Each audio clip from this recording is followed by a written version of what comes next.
नमस्ते भारत में इस वक्त की बड़ी खबर आपके सामने रख देते हैं। पटना में इंडिगो के स्टेशन मैनेजर रूपेश सिंह की हत्या को 50 घंटे से ज्यादा का वक्त बीत चुका है, लेकिन हत्यारों का कोई सुराग पुलिस के हाथ अब तक नहीं लग पाया है। इस बीच कल बिहार के पूर्व डिप्टी सीएम सुशील कुमार मोदी रूपेश सिंह के परिवार से मिलने सारण के सिमरी जलालपुर पहुंचे।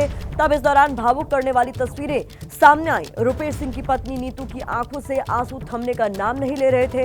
रूपेश की बेटी सुशील मोदी से ये कहती दिखी कि अंकल, आप मेरे पापा के हत्यारों को जल्द पकड़वाएं। उनके पकड़े जाने के बाद उन्हें सजा मेरी मां देगी, अपने हाथों से गोली मारकर। रूपेश की बेटी का ये गुस्सा ही था। उसने कहा, मैं रो नहीं रही क्योंकि मैं अगर रोती तो मेरी मां मुझे रोते हुए नहीं देख सकती, उसे बुरा लगेगा, इसलिए मैं नहीं रो पा रही हूँ। ये उसी वक्त की भावुक तस्वीरें। हम देखिए सर, एक ही बात बोलेंगे, बोले पूरे पकड़ा जाएगा तो काला गोली जैसा नहीं, मेरी मम्मा मारेगी प्लीज। मेरे पापा का इंसाफ लौटा दीजिए। मैं रोती पर मैं रो नहीं पा रही क्योंकि मैं रोऊंगी तो मेरी मम्मा को अंदर से दर्द करेगा। हम देखिए सर, एक ही बात बोलेंगे, बोले पूरे।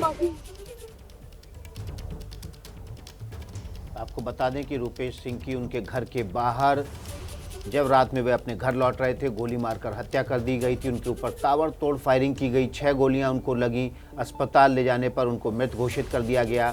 अब तकरीबन 50 घंटे से ज़्यादा बीत चुके हैं, लेकिन रूपेश के हत्यारों का अब तक पता नहीं है। पूर्व उप मुख्यमंत्री सुशील कुमार मोदी उनके गांव सिमरी जलालपुर पहुंचे, जहां पर रूपेश की बेटी ने ऐसी बातें कही जो सभी को भावुक कर देंगी।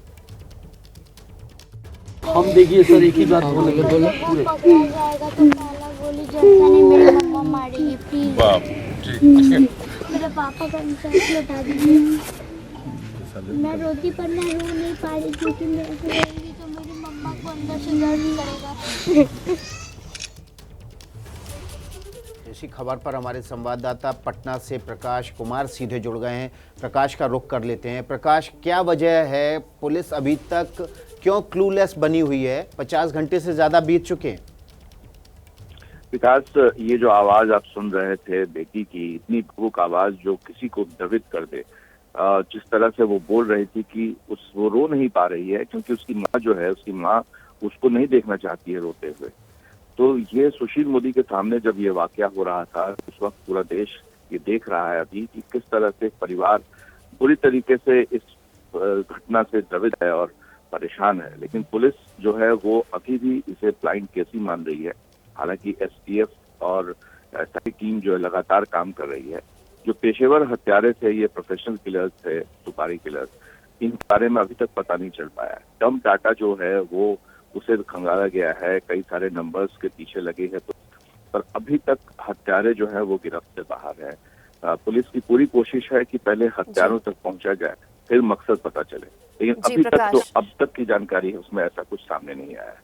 ये वाकई शर्मिंदगी है बिहार पुलिस के लिए कि 50 घंटे हो गए लेकिन पुलिस हत्यारों को नहीं पकड़ पाई, अब तक मोटिव भी नहीं तलाश पाई कि हत्या हुई तो हत्या हुई क्यों। एक बार फिर आपको सुनना चाहिए कि पूर्व डिप्टी सीएम जब परिवार से मिलने पहुंचे तो वहां एक छोटी बच्ची अपने पिता के हत्यारों के लिए किस तरह से उनके सामने गुहार लगा रही थी। हम देखिए सर, एक ही बात बोलेंगे, बोले पूरे। पकड़ा जाएगा तो काला गोली जैसा नहीं, मेरी मम्मा मारेगी प्लीज। मेरे पापा का इंसाफ लौटा दीजिए। मैं रोती पर मैं रो नहीं पा रही क्योंकि मैं रोऊंगी तो मेरी मम्मा को अंदर से दर्द करेगा।